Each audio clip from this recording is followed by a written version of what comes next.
大家好，歡迎回到北歐老吳聊美股的頻道。今天是會員專享的周末漫談。我們首先來看一下下周有哪些比較重要的經濟數據。因為周一的話是這個假期，馬丁路德金假期是休市。然後周三有一個川普的講話，這個應該是在達沃斯論壇上的一個講話。然後周四 GDP 數據，一個初領就業金的一個數據，然後一個 PCE 這個相對更重要的，但是它是在盤中出，不知道為什麼是在盤中出，大部分都是在盤前8點半左右，但是這個是在盤中出。那麼還有一個跟原油相關的，所以說周四的話數據是更重要一些，然後周五我們簡单再看一下，所以說最重要就在周四。周三的話，看這個川普在達沃斯上有什麼更多的或者說不一樣的言論吧。現在對他來說，你說什麼都不奇怪，對吧？那麼下周還有很多，現在財報季剛剛開始，現在很多公司要出財報了。但是呢，我這個用的是這個網站上，它列出來的相对說对市场影響度比較大的，或者說市場關注度比較高的，還有很多其他的，並沒有列出來。然後你如果說有你自己關注的，你可以自己查一下。我們看一下它這裡列的，這個 PMO 的話就是這個 pre-market，就是盤前出財報 PMO。AMC 的話就是盤後出。那麼在盤後，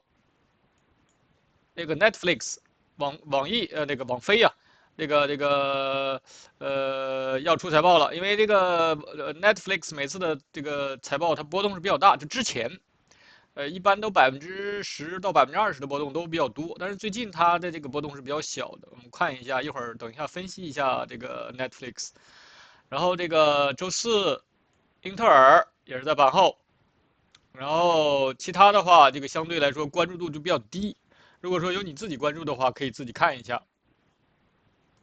好的，我們來看一下這個具體的個股。我們先來看一下這個標普，這個是月線。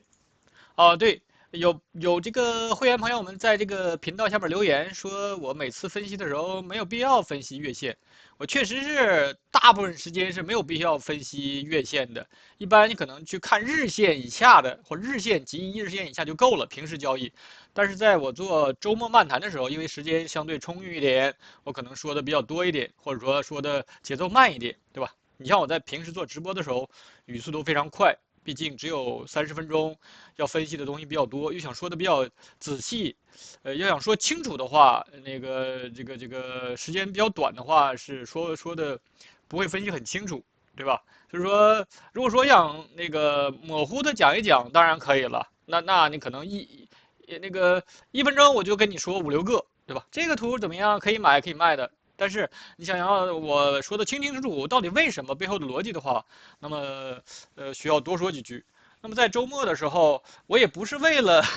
有的朋友說你是不是為了想讓你這個視頻時間更長一點啊？我的出發點肯定是不是因為這個，我只是想讓我說的東西能說的這個清楚一點，大家能夠聽明白。對吧？甚至能夠學到一點東西，所以說肯定是不是為了把這個視頻為了做時間做得更長，我其實根本不想做呢，對吧？我可能1分鐘我都不想做，我可以去這個刷視頻啊、看書啊、做其他的事情。之所以做這個，當然本身對我自己是有好處的，畢竟是要梳理一下我自己的這個思路啊，這個強化一下我的這個理論啊什麼的，對吧？對我肯定是有好處。但是更多的，我不是想在這裡為了讓這個視頻更長，浪費大家的時間。在這裡我想這個重複一下或這個說明一下。我們之所以看一下這個月線，大部分時間是不用看，但是偶爾要看一下，就是現在有沒有出現頂分型。就月線上現在是個什麼狀態，對吧？如果說月線已經出現頂分型了，那我需要注意一下，這裡即使是它不回落一筆的話，給你一個回落個2、3個月，你也是很難受的呀。你像前面這段，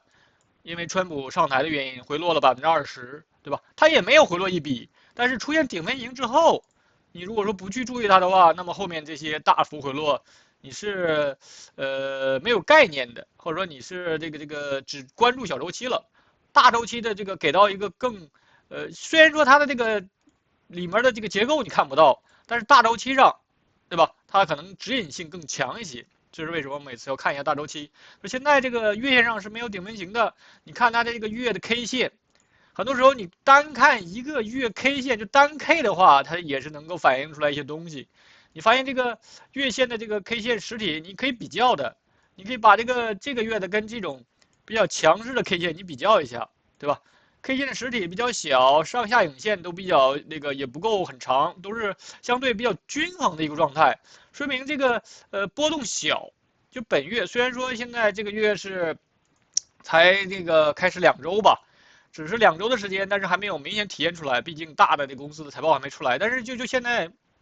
照目前來看，這個波動是小的，照比前面這些 K 線，對吧？所以說你只是單看 K 線，單 K 的話，也能飛出來很多東西，並不是說沒有用。這是我在這裡這是我們要為什麼看月線。還有就是再說一句，就是大家可以在我這個視頻下方多留言，多交流。你有什麼想分析、想看的個股的話，就在我的視頻下方留言。這樣的話，我能在週末多分析一些，多有針對性的分析。那麼現在月線上沒有頂分型，那我們看一下它的內部結構。之所以在月線上沒有頂分型，還要看內部結構的原因是，我要看它的內部構造。內部構造是不是相對的飽滿一些了？是不是進入段？是不是離開段？是不是大 A 小 A？大 A 大 B？是不是都有啊？結構已經很飽滿了。那麼我結構飽滿，我要關注的是它的延續性，就是說我現在這個大 B 已經有了，那麼它的延續的度怎麼樣？如果延續性差的話，是要被拉回來，還是說拉回來了，但是能夠形成300，可以再繼續上，對吧？這就是為什麼我們要觀察，出現中樞之後你要觀察什麼？還是說是因為我們賺的錢就是延續的錢嘛，你做多。你在市場裡面要麼是做多，要麼是做空嘛，對不對？所以說你要做多的話，那就這個上漲的趨勢要延續，你才能夠賺錢。上漲的趨勢要延續，你才能賺錢。比如說這個你發現這個底部了，你買進去了，它只有慢慢往上漲，你一直拿着才能賺錢。如果說它不往上漲了，那你還繼續拿，那你就虧錢嘛。所以說我們賺的是市場走勢延續的錢，它必須要延續走勢，對吧？那麼現在週線上。已經是頂分型也沒有出現，看到沒有？現在本周的話又是一個十字星，本周出了一個十字星的小 K 線，看到沒有？這就是這個一般十字星容易出現在相對的這個高位或相對的低位或者相對轉折的位置。你看這裡出現過一次十字星，但是前面這裡也是出現過十字星，然後我們看這裡也有過十字星，對吧？但是十字星你能夠跟前面比較也能知道，就是十字星出現的一個類似一個十字路口，它要選方向了，那這個地方它就往上選了。那你看這個裡出現過十字星之後，這裡出現過十字星之後就往下選了1周，然後又回來了，然後這個出現十字星之後就相對的這個延續性就好一點，它回來了4周時間。對吧？就出現十字星，也不是說是就馬上要上漲或下跌，而是告訴你這個位置可能要選方向了，但是它不告訴你選方向的周期時長。這裡是下跌了四周，但是這裡的話，它基本上就下跌了一周時間，又拉回去了。那麼這個是直接往上走，對吧？所以說我們這裡是要這個警惕，只是告訴你這個位置可能要上下變動的這個比較厲害，需要我們警惕了。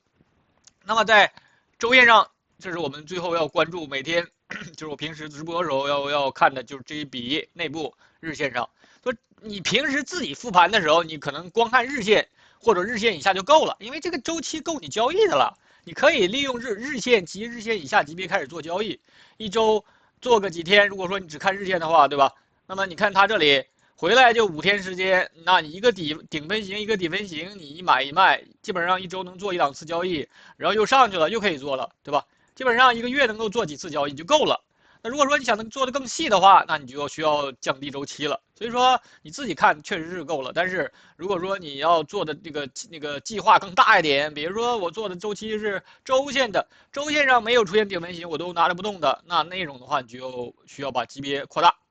那麼日線上也是一樣，4835我們一直分析的，這是大 A 大 B， 這是小 B 小 A， 現在看它是不是要走小 C 段，那麼也是。針對第2個中樞，這是我們之前在直播中說過多次了。那麼現在是一個1、2、3、4、5、6第6筆，那麼現在是還沒有升級，它可以把這個震到9段，9段升級之後看它是不是往上走。因为这個級別變大了，前面全變成進入段，它可以走離開段的，對吧？這是9段升級。或者說我以6986作為一個這個分界點的話，那麼以4835到6986是一個上漲走勢類型，就是2個中樞，那就是趨勢上。我到6986結束可不可以？當然可以了，這個結構已經非常非常飽滿，有小 A， 有大 A， 有小 B， 有大 B， 這個結構很飽滿了，甚至還有一個小段的離開。雖然說這個離開並沒有那個含有3買，但是也是一個除了高點的離開，所以說這個結構已經非常飽滿。那麼它可以完全結束在6986是沒有問題的。那麼就看它後期的一個生長，是不是給我來3筆，一個回落出現一個盤整背馳，那麼這樣的話就變成一個左側一個趨勢上，然後右側一個盤整下，然後再對應一個趨勢上，這樣是沒有一點問題沒有的。其實就是大周期的一個周線上的一筆上對應周線的一筆下，那這個其實還變成了周線的一個3買，然後繼續周線上繼續往上生長。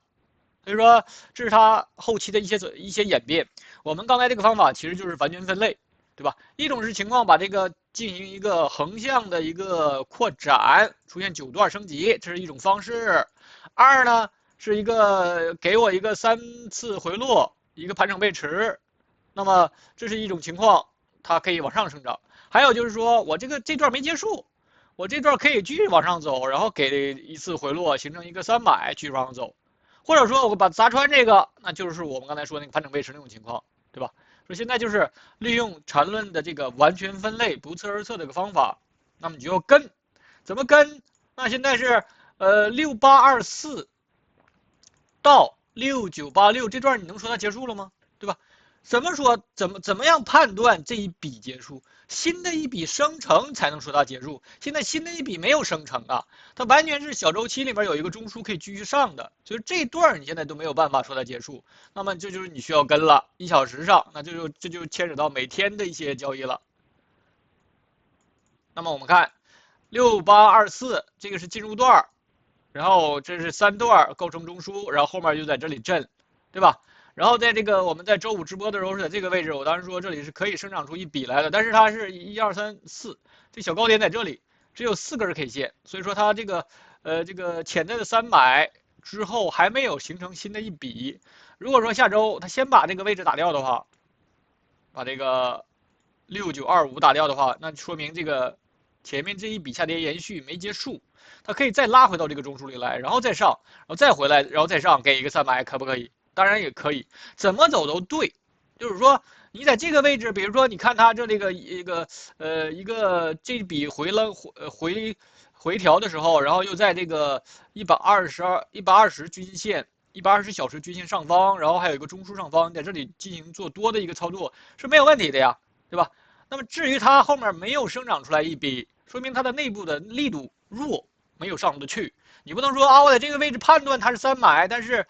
它又回來了，又把它打掉了，說明我判斷錯了，或者說你這個分析方法沒有用啊。我這裡買了沒賺錢，然後又進行一個止損操作出來了，很多人會有這樣的疑慮，對吧？我買了沒賺錢，我又被打掉止損，我又那個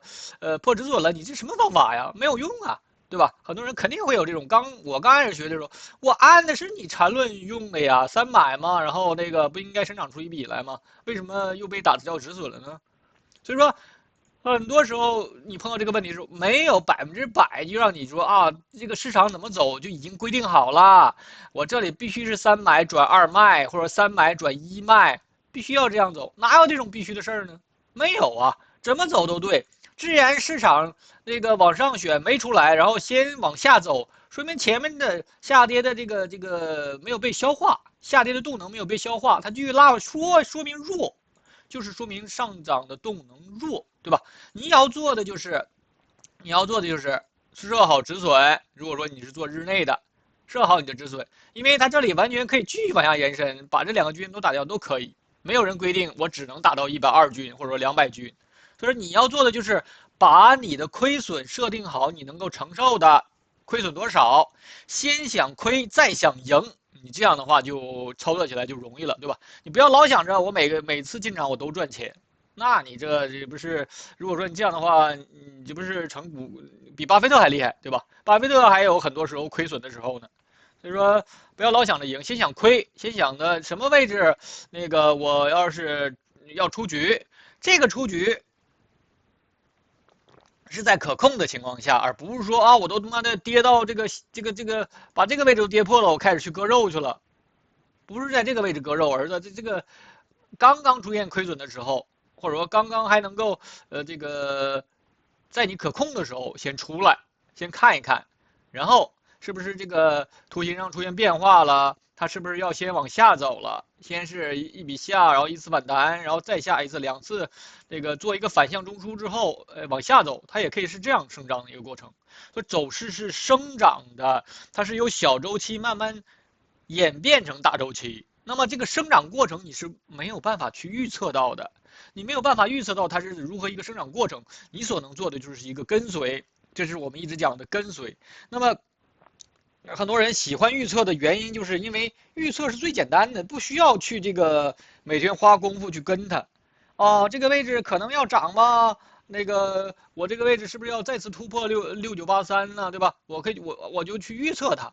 或者說臆測它，或者你一廂情願的去這個覺得市場會這麼走，那你不等着吃虧嗎？所以說不要去這個臆測，而是去市場出來什麼情況我就怎麼應對就好了。市場往下選，說明是空頭的力量開始變強。到了某一個位置，哎，比如說中樞中軌開始止跌了，哎，我再去看一下它的內部結構，用我們的雙觸發的這個辦法。那麼什麼是雙觸發？我再這個重複一下，就是說每次進場的時候我要有雙觸發。比如說這個下跌，第一個觸發是要有底分型，對吧？沒有底分型你都不用去看，因為只有出現底分型或者說出現頂分型，它才可能轉折，這是它第一個這個必要條件。那麼出現底分型了，不是馬上進了，為什麼呢？你還要看它這個內部的結構。如果說我們看的這是1小時的這個周期的話，我還要看一下它的次級別，它的15分鐘上，甚至是看一下5分鐘，有可能還要看一下1分鐘，我可能要嵌套3、4個周期，目的是看它的內部結構是不是飽滿。重複了很多次，什麼是不是飽滿？就是它的內部結構是不是帶中樞的，是不是帶2個中樞的，2個中樞是不是有接觸啊？還是說一個趨勢下，還是一個盤整下？這就是目的是，那越飽滿的結構，越完整的結構，說明它的下跌動能消耗的就越好，就是說吸收的越好，說明這個下跌動能被完全吸收了。那麼又加上有出現一個強勢底分型。那我就有希望這個位置成為一個拐點，那麼你這樣在這個位置買，你所能買到這個可能買了就漲，可能買了就漲。比如說這個位置，你可能離這個拐點的位置，你可能不能100%買在這個位置這個最低點，但是可能離這個位置非常接近。那麼這樣的話，你的心理優勢是最大的，心理優勢是最大的。所以這就是為什麼我們要用雙觸發的目的，就是為了保證你的這個成功率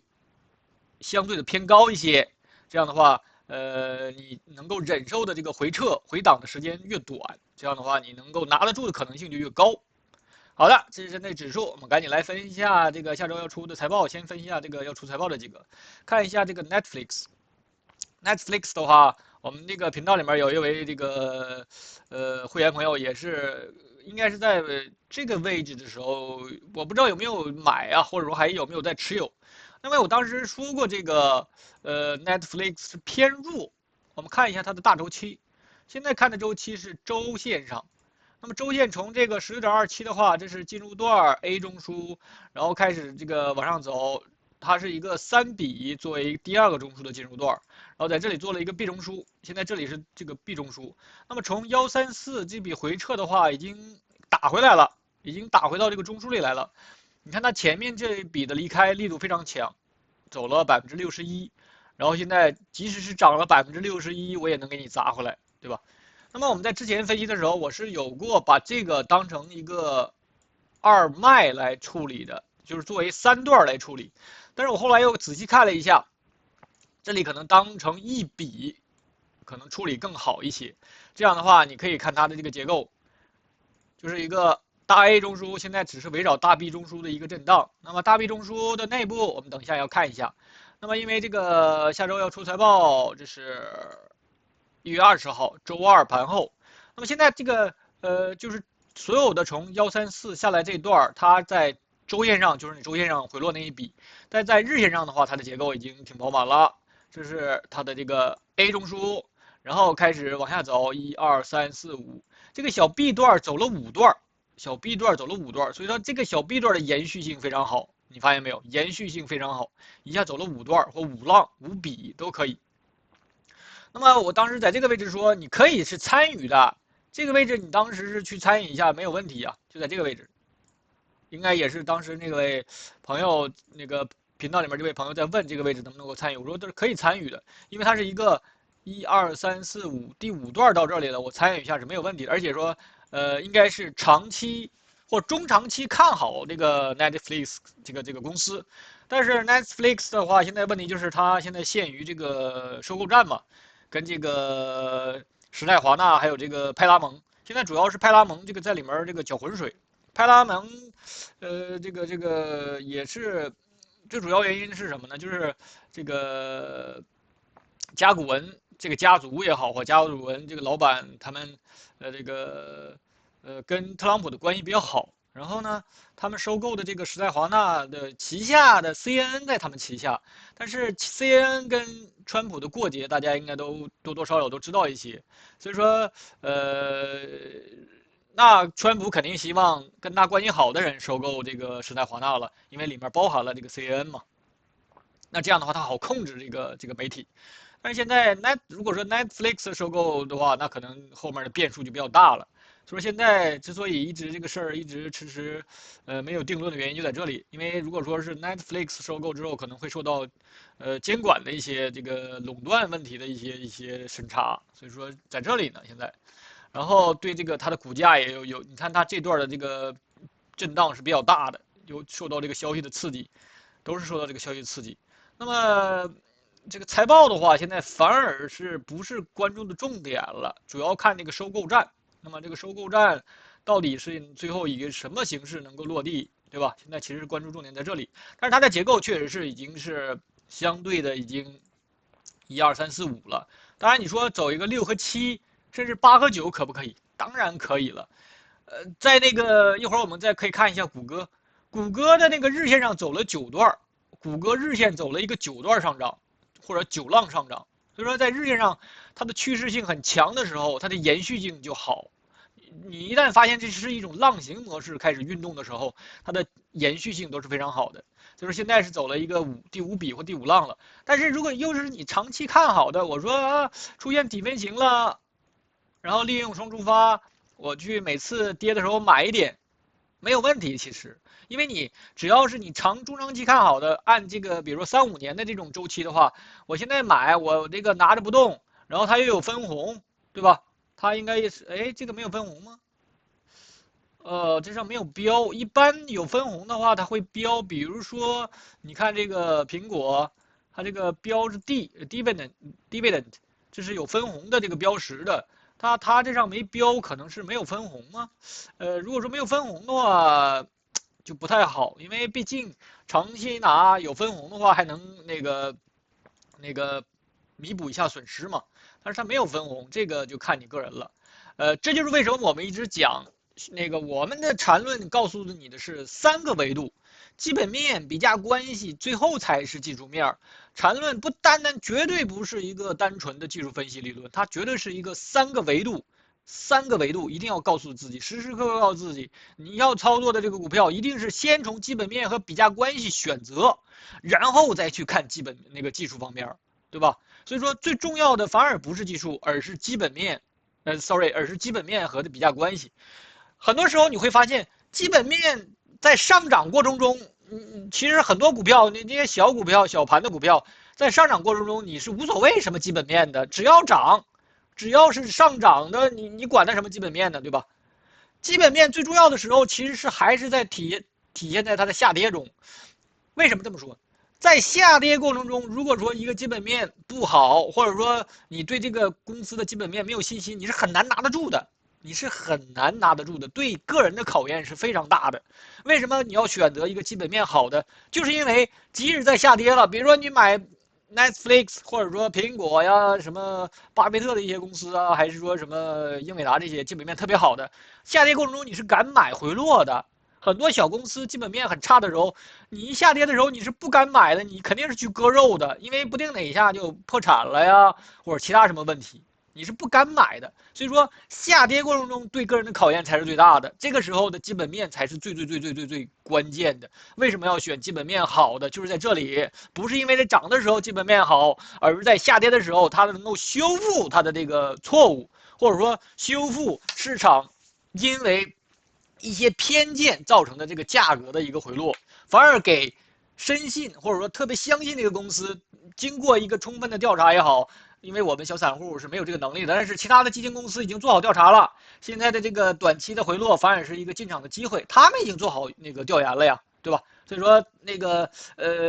為什麼很多人就去喜歡買這大科技公司？因為這是最保險的。很多人我們是沒有能力，小散戶是沒有能力做這些調研的呀，對不對？那麼你可能對你的這個你的工作或者一些比較狹窄的行業，或者也不是說不能說狹窄了，就是你自己可能接觸的多一點的東西稍微了解一些，或者比如你的興趣爱好你了解的这個多一些。但是其他的行業，怎麼說呢？就是不是說隔行如隔山嘛，這一點錯都沒有的。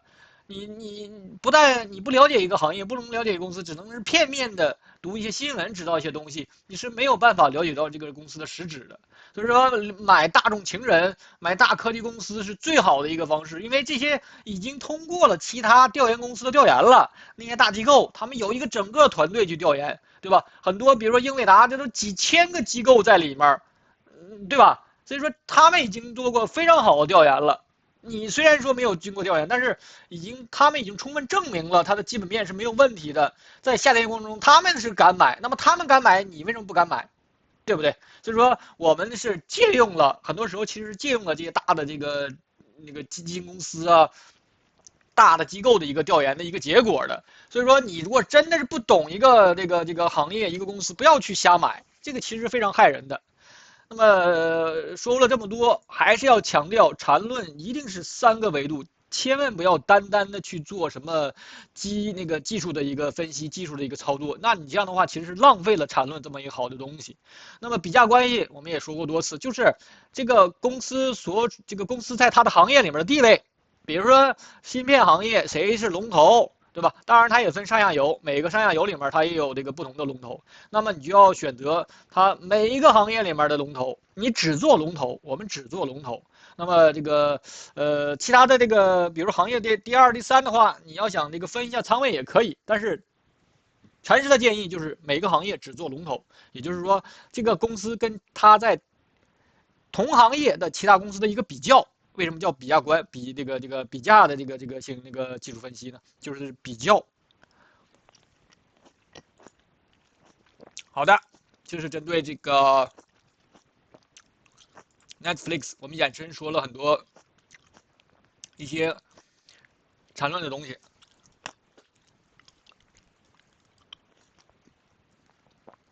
那麼周2盤後這個的話。那麼這個最後這段，這裡其實是有一個類中樞。之所以叫它類中樞，就是跟這個飽滿的中樞有進入段、有3筆、有離開的比較，它只是3筆構成的這麼一個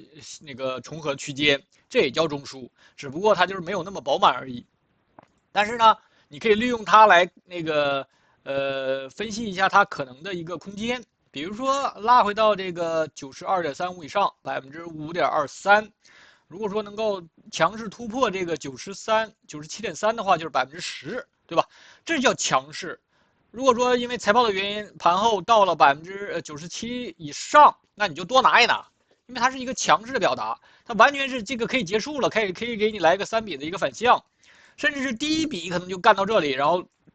之後第3筆、第2筆是這樣走。這是一個非常強的，比如說這個120天，它可以慢慢下來，直接先打到120天一個回落，然後往上走，對吧？它必須要強勢突破97.33才可以。所以說，你可以利用這個最後這個類中樞來做一下你這個強弱判斷，看盤後它在什麼位置。如果說連中軌都不能突破的話，比如說你再把這個中軌給它加上，大概在94附近，那你就做一個短差也可以。那就不強嘛，对吧？既然不強的话，你就做一个短线就好了嘛。我们再看这个英特尔，那么英特尔的话就是一个典型的大而不能倒，因为呃它也是牵扯的東西比较多，牵扯的什么就业呀，牵扯的整体对美国的一个国家战略的一个影响啊，比较重要。所以说，像这个也好，我们之前也提过，波音啊这种负面消息很多，但是一直都是没有那个破产呢，都没有出现，就是因为它是一个国家战略。那么，英特尔的图形我们看一下，从这个62、69这里，这是一个进入段，现在看的周期是月线，那么这是进入段，我们把这可以从69断开它看一下。那么69这里是一个进入段，然后开始在这里做中枢，然后从51一直跌到了17，对吧？这段杀的還是比較狠，其實走了一個離開段，但是這個進入段跟離開段我們當時比過是沒有背馳的，我們現在再看一下，就是說在這個等比例附近吧，在等比例附近，但是它在這個等比例附近這裡一直是待了能有很長時間，能有10來個月，甚至有1年時間。我們看這個周期，這是24年的8月份。一直橫到了25年9月份，整整的這橫了1年時間，在這個底部一直在這個等比例附近，對吧？那麼因為這個川普的原因吧，那麼從這個17.67一直漲到50，那麼這段在周線上還是一筆呀。我們看一下裸 K， 周線上從這個位置一直漲到這個50附近都是一筆，這些回落都不構成筆。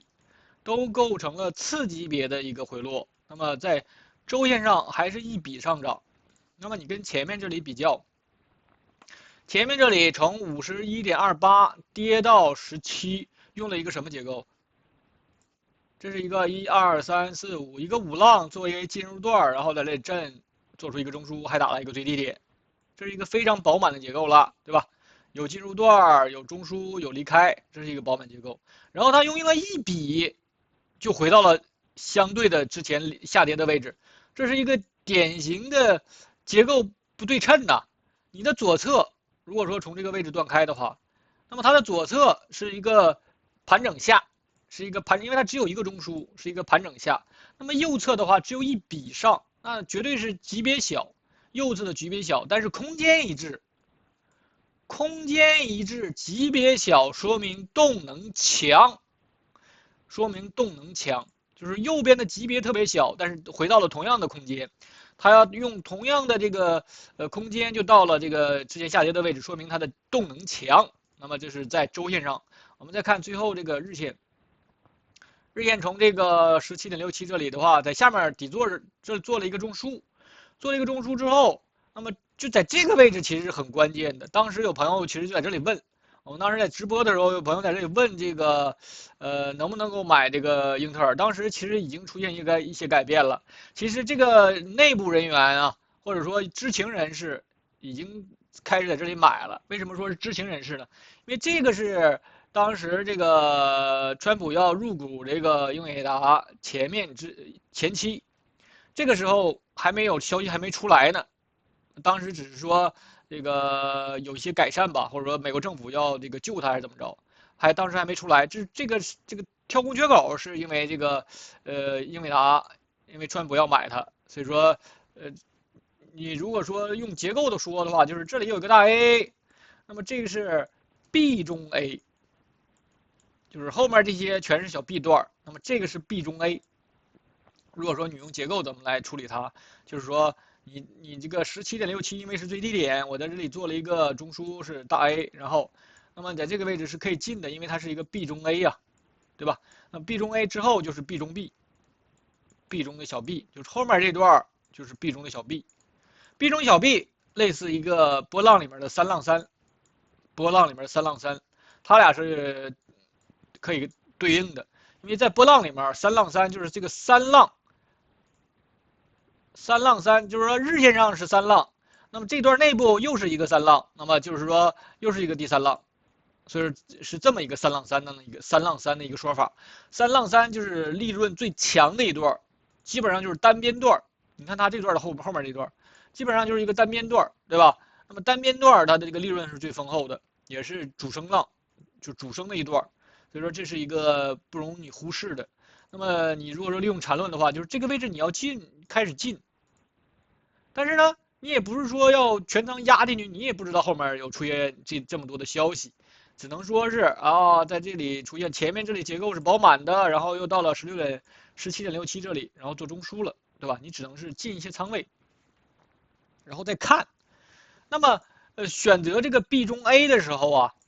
，B 中大 A 的時候也有選擇的，它這個小中樞是有這個不同位置的，有的时候是在這裡，在這個下面這個大中樞的上面，下面不是有一個 B 中的大 A 嗎？那麼這個小籃筐的這個它的位置，有的时候是在中樞上方，有的是在貼着中樞，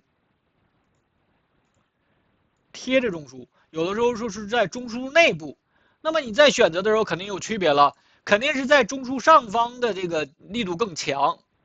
就是趨向性更強。那麼在這個中樞貼着中樞的可能差一點，那麼最次的是在中樞下方的。所以說你要選擇的話，肯定是選擇這種。你發現這種的時候，在這個下面有一個大中樞，然後在這個上方構成了一個小中樞的時候，這個時候你是要的。如果說3隻股票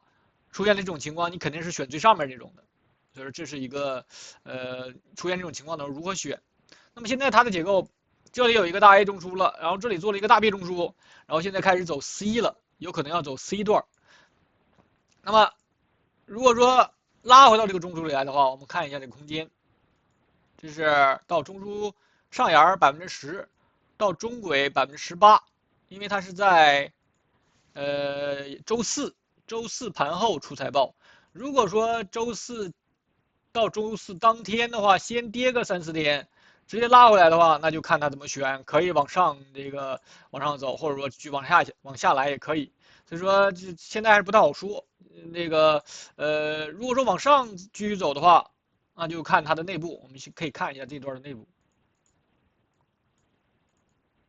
，34.95的一個內部結構。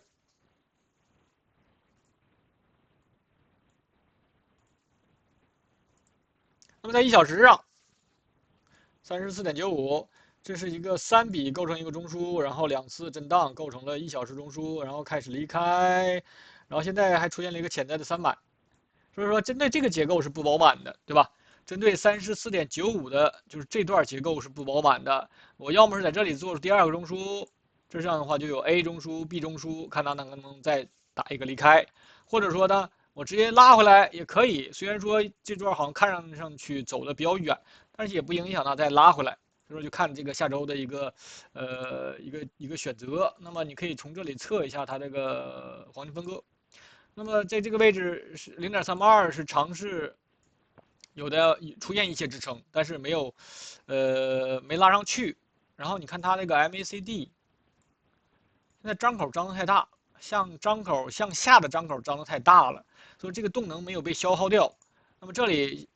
現在看的周期是1小時，那麼在5分鐘上，這裡肯定是有中樞的，有可能在周一或者說開盤，下周開盤，周一是休市的，那在周二開盤之後，看那個禮拜二、禮拜三、禮拜四3天的話，看它能夠到 0.5 吧。到 0.5， 如果說能夠撐得住的話，那麼內部更飽滿一些，看它這裡能不能夠往上走。如果說到了這個位置 0.5， 再到前高是10%。如果說從 0.5 這個位置拉回到這個中樞裡來是 7%， 上下 10%左右的一個空間。它如果說出財報之後，那麼這個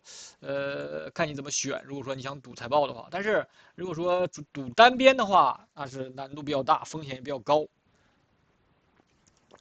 這是一個英特爾，然後我們再看一下其他的簡單的，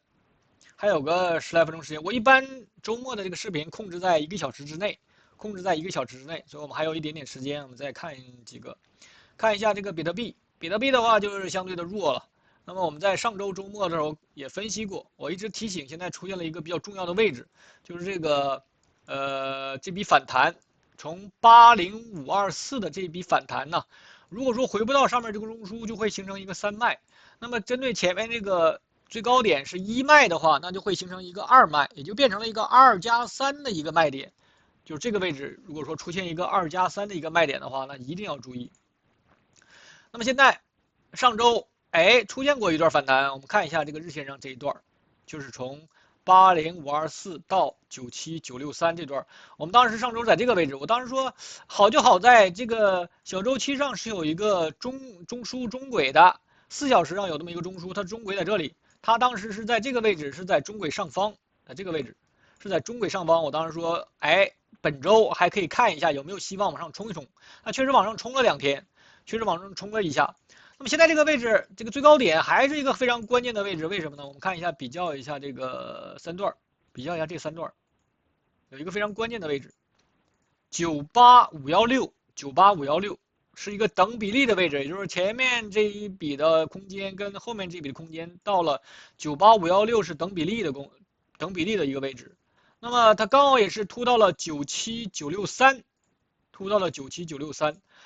離這個98516非常接近，然後出現了一個賣壓也好啊，出現了一個回調，對吧？那麼你如果說知道這個98516這個位置，它到了這個位置了，你發現它的內部結構又去看一下，你去減倉一點問題沒有。還有一個就是在這個周線的這個中樞下沿，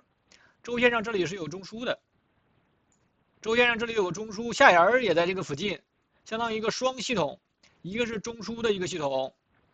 一個是這個黃金分割擴展器或者斐波那契擴展器這個工具告訴你這個位置在這裡有壓力，再就是這個中樞上沿在這裡，說兩個系統驗證，又成了一個雙系統驗證這個位置。那麼我們看一下這段的內部，就是這段內部再利用小周期看一下4小時。那麼在4小時上，這個84400這裡是走了一個，下面走了一個非常複雜的一個4小時中樞。那我們當時上周末分析的時候是在這裡，我當時就說這裡有一個中軌，它在這個中樞上方還算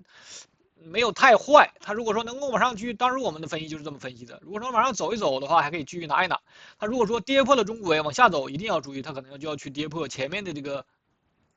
80524去了，那這樣的話就會走這個位置就變成了周線上那個2+3的那個賣點了。但是我們也是用更細微的通過這個中樞中軌來分析，它當時還是偏強的一個狀態，對吧？那麼我個人，當然這裡不是一個炫耀呀，或者說不是一個怎樣，我個人是撿在這個位置了。我的這個因為我持有的也是 ETF 嘛，我是賣在這個位置。所以說我利用的方法就剛才跟大家講的，為什麼沒有再往上等一下呢？因為當時是因為它是能夠在晚上啊或者周末都能交易，害怕就是說這後面這段雖然說也有一些利潤，但是不想等，因為怕那個時間沒有辦法交易，然後它很快下來，就怕它上衝之後很快下來，所以說我是賣在了這個出現頂紋型之後賣的或者撿的。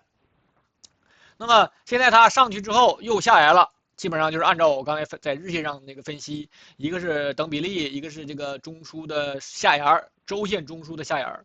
那麼就還是現在也不是說它肯定就要往下走了呀。那麼它當然也可以說這裡一個回落，對吧？針對這個中樞4小時這個中樞給一個300，可以再往上走的，對不對？所以說現在就看它什麼時候能夠再回來，再給機會再買回來也可以。如果說還能夠維持一個相對偏強的狀態的話，就在4小時上，現在它是偏強的，看它是不是要在這裡能不能繼續往上生長。但是整體來講，比特幣是弱，整體來講是偏弱。目前的話，好在它這段已經拉到0軸以上了，拉到0軸以上，現在是0軸是多空分水嶺嘛，對吧？現在是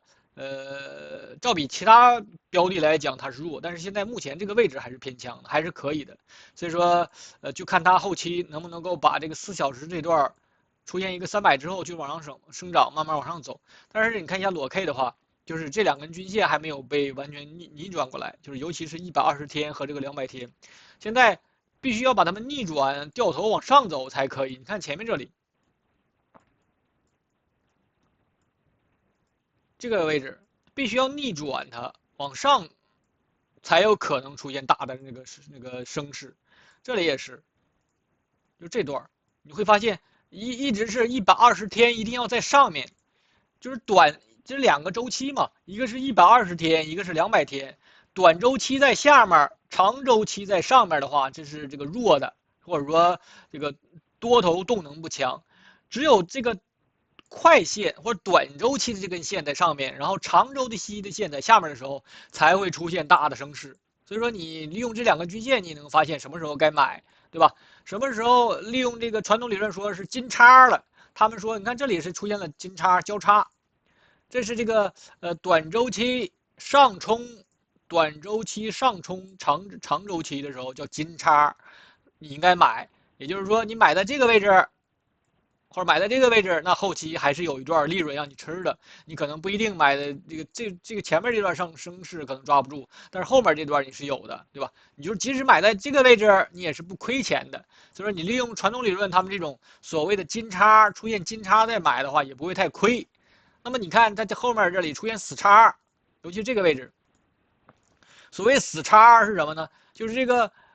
短期均線跌破了長期均線，就是這個120天跌破了200天，出現了一個交叉，叫死叉。那麼你在死叉之後，這些都是一個空頭這個占優或空頭強的時候，你就不要動。那麼你這樣的話，但是呢，它也不能夠告訴你，你看它這個位置對應的是在這兒呢。那麼前面這段大幅下跌的時候，你是跑不開的。所以說，均線系統只是一個相對模糊的一個系統，不能像纏論那樣的話那麼精細。那麼這個以太幣的話也差不多，以太幣就是結構比纏論能夠比那個比特幣能飽滿一點。那麼這裡是大 A 中樞，那這裡是大 B 中樞，它現在其實就是圍繞大 B 中樞在做震盪，那麼它相對的偏弱一點，就是跟比特幣比較的話是偏弱一點。那麼也是，它可以把這個大 B 中樞它可以震得更大一些，1、2、3、4、5、6、7、8、9，震成9段之後可以往下旋也可以，或者說震出9段之後可以往上，看它能不能往上走。其實就是處於一個中陰狀態。那如果說它從這裡斷開的話，那麼你這樣的話，把這個圖形就變成這樣。這樣的話是一個技術段，然後一次上漲，然後兩次，哎，看到能夠這樣生長。這樣的話就是左面一個盤整下，然後右側對應一個盤整上，甚至是一個趨勢上都可以。所以你也可以這樣分開來，就是一個非同級別分解。如果說你只用中樞的話，就是一個同級別分解，看是形成兩中樞之後是不是再往下走。還是說，哎，我這個利用這個非同級別分解斷開它，這樣的話就變成了兩個走勢類型的連接了，一個是下跌走勢類型對應一個上漲走勢類型也可以，對吧？現在就是處於一個中陰狀態，它沒方向，但是還是主要看這個比特幣那邊。那麼我們再看幾個現在市場上關注度比較高的個股，先看一下英偉達。那麼英偉達的話，就是週線上有一個潛在的。現在我看一下週線的結構，是從這個10.81開始的，這是3筆構成中樞了，然後週線上有這麼一個大中樞，然後開始離開，那麼這個離開也出現了回落，這個回落還形成了一個300，這個300已經形成了，已經固定了，但是呢，這一筆的上漲現在還沒有辦法說它結束，有可能會出現一個3買轉2賣，如果說出現3買轉2賣的話，那這一筆就要出現，那麼出現2賣之後，就看它是一個3筆構成中樞。之後能不能往上選？這樣的話就是 A 中樞、B 中樞之後是一個趨勢上。也有一種就是一個3買轉2賣，然後呢這個砸得非常深，直接回到這裡來了。那就是說可以首先，如果說你是分析中樞的話，那就是一個擴張升級的中樞，升級了，看能不能往上走，這是一種情況。還有一種就是從這個最高點斷開，然後。這不是回來了嗎？可以這樣走一個五浪，先走一個五浪，然後可以回來做中樞，然後繼續往下走也可以，對吧？這就是它如果說出現3買之後被拉回到這個中樞之後的一個演變。現在還有那個只能是先是做一個推演，還沒有這個看到這個跡象。那麼還最重要的就是分析最後這一筆，關鍵就取決於這一筆能不能再往上走一走，延續突破212呢，對吧？也可以的，但是現在就是力度弱。那麼關鍵點就在這個169.55這個起漲點這裡，它現在是日線上是一個1、2、3、4，這裡是其實是構成了一個中樞了，但是呢，這個離開中樞的這一筆這個離開段遲遲沒有出現，它這個 MACD 也是沒有表達出強勢來，在這個週4和週5嘗試過這個往上走，但是一直沒出來力度。那麼在均線的話，也是在120天之上，看到沒有？120天之上。現在還在這個120天之上，還沒有跌破120天，对吧？利用我們刚才说的那个均線，你这個120天下來了，哎，很快又上去了，這都沒有問題，都是健康的。所以說，只要能夠維持在120天之上，都不算太壞。那麼就是什麼時候看它這裡出現中樞之後有力度的往上走，那就有希望再次突破它。當然了，按照我們剛才在這個週線上推演的，它也是可以這樣，這是進入段，然後構成中樞，哎，這樣的話就完成也可以。這就是還是沒有突破前面的高點，那就是構成了這麼一個反向的週線上的那筆反彈。這個位置還是二賣，就是3買轉2賣的結構沒有破壞，因為這個結構是可以是3筆。可以是帶中樞，然後有一個離開，可以是這個一個中樞、2個中樞，然後再打一個高點。只要這個高點都沒有突破這個212.19的話，都沒有破壞這個結構，都沒有破壞這個結構，它都沒有破壞這個反彈的3買轉2賣這個模型，對吧？都沒有破壞這個模型。所以說212.19這個位置不被打掉的話，你都沒有破壞掉。如果說上去了，突破到212.19，那看它是不是要在這裡做第2個中樞了。那就是後面的話了，所以這個離開段一定要有力度，沒有力度的話，你是突破不了這個歷史最高點。這是針對這個英偉達，然後再看一下 Palantir， 那 Palantir 也是它在這個日線上，我們主要關注的就是這個66.12之後，66.12到207.5，這個所有的這些在週線上就是一筆，週線上是一筆，但是在日線上的話，它沒有方向，它現在是在圍繞最後這麼一個中樞在做震盪。那麼現在是第7筆了，那麼如果說它再次跌破這個166.35的話，意味着這個下跌這筆的延續，還是第7筆，它甚至可以去踩一下200天，對吧？踩一下200天是第7筆，然後8、9，如果說出現第9段之後往上走，那就是最強的。但是它也是快出財報了，2月2號週一的盤後，對吧？看它是不是要在財報之前給你震出9段來，還是怎樣？但是現在。它最主要的就是還是圍繞最後這個中樞在做震盪，跌破166.35之後，那看它是不是這一段的內部有中樞了，有進入段，有離開段，是不是可以買一買了，對吧？所以說就等待它是不是要踩一下200天附近，然後再看一下特斯拉，那麼特斯拉現在也是相對的比較弱。214.25到498.83這個節點，我們現在關注的結構是這個，有進入段，有大 A， 有大 B， 能夠單看裸 K 的話，你也能夠發現這個結構很複雜，走的這段，你看它這個裡面的這個爭奪非常激烈，沒有那麼的那個順暢，也就是那個從側面上表明了，現在就是一個中樞震盪，或者說一個箱體震盪。對吧？它沒有這個方向的一個選擇，那麼現在也是，你就只能利用最後這個中樞做中樞震盪，利用這個每次回落啦，看一下這個內部結構，利用雙觸發出現底分型了，再結合一下內部結構，看看做一個差價操作。現在沒有大行情，就只有其實很多結構啊，大部分時間都在做震盪，這種單邊的結構其實是很少的。一旦你發現有出現離開這個中樞走單邊的時候，一定要拿得住。大部分時間都在做震盪，所以說你不去做差價操作的話，那你只能去那個長期持有，對吧？其實浪費了市場給你這個機會，浪費了做這種差價操作，這個上衝了賣一賣，回來我再買回來，這樣的話我持有的成本是低的，所以說你浪費了市場給你這麼一個好的機會，如果說不去做差價操作的話。所以說現在它就是這麼一個震盪，你不做差價就只能拿着，或者說你在這看什麼時候出現了1、2、3、4、5、6、7，到了第7段的時候，因為它3筆構成中樞之後，它每一次上漲都可能離開，也可能是這樣，對吧？它每一次都可能離開，就是你不知道，那麼每一次回落的時候，你都要去買，才有可能抓得住這個上漲。這是針對這個特斯拉，也是針對它圍繞最後一個中樞在做震盪。我們最後再看一個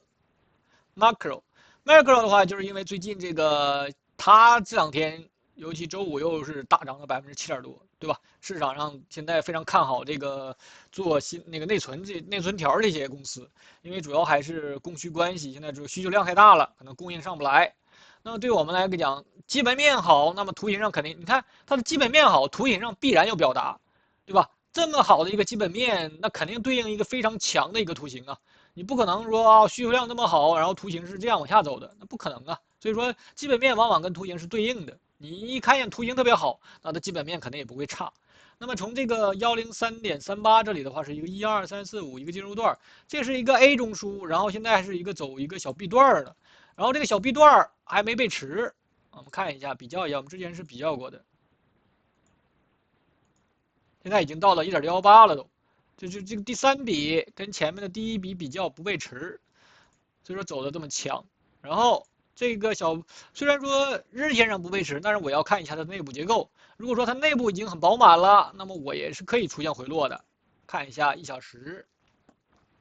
，1小時從這個221.69的話，這是進入段，然後2次回檔做出了一個 A 中樞，再次往上走，再2次回檔做出了一個大 B 中枢，然後再次上去一次回檔沒回來，又是出現了一個3買，然後再打一個高點。這結構走的一段一段，你如果說按照這個分段操作的話，哎，我上衝了，發現弱了，然後出現頂分型了，我賣一賣，哎，又回來了，我又可以買回來，然後上去了，突破前面的高點，然後內部有背馳了，我又可以賣了，那又回来了，回來，哎，沒回到這個中樞，又形成3買，我又可以買回來了，又上去了，就是一段一段操作，你會發現你做起来非常的順暢，對吧？賣了馬上可以有機會買回來，因為這是1小時的這個週期，對吧？基本上1、2天就能做一次交易，所以你做起來非常的舒服。如果說按照節奏來。但是現在在1小时上已經走了一個 A 中樞，一個 B 中樞，然後 B 中樞之後還走了一個 C 段，現在已經很飽滿的那個結構，這裡千萬不要再追了。如果說啊，那後邊能不能夠再走出一個大 C 中樞呢？就是大 A 大 B， 我在这裡再做出個大 C 也可以啊，可以的，沒有人說不可以。但就是說這個的這個利潤已經相對的，它的這個盈虧比已經比較差了。你這個位置可能被套的可能性，就短期被套的可能性比較大。如果說你在這個位置去買進去，可能被你套在那裡，可能在調整之後可能再上去，但是你這段時間可能就要套在這裡面，所以說相對來說風險是被套的可能性比較大。就是首先不要追它，你買的時候為什麼不在下面買呢？到了這裡你才去買，對吧？所以說不要去追漲，這是我们首先要注意的。那麼就看它什麼時候。如果說出現大幅回調的話，其實就是這裡有一筆回調，在日線上只是一個1、2、3、4的回調，4的回調沒碰到前面這個頂高點，還是只是一個良性回調。你可以利用黃金分割去測一下回調的位置，那麼還可以再買，只是一個4浪回調，我可以再做它的5。如果說不出高點的話，那就是在這裡做中樞，那就是 A 中樞、B 中樞，還可以有高點，對吧？所以說一段一段做就好了。那麼針對這種基本面好的，我們都是強調，要敢於買回撤，敢於買回調。好的，那麼的話，我們今天分析就到這裡了，再見。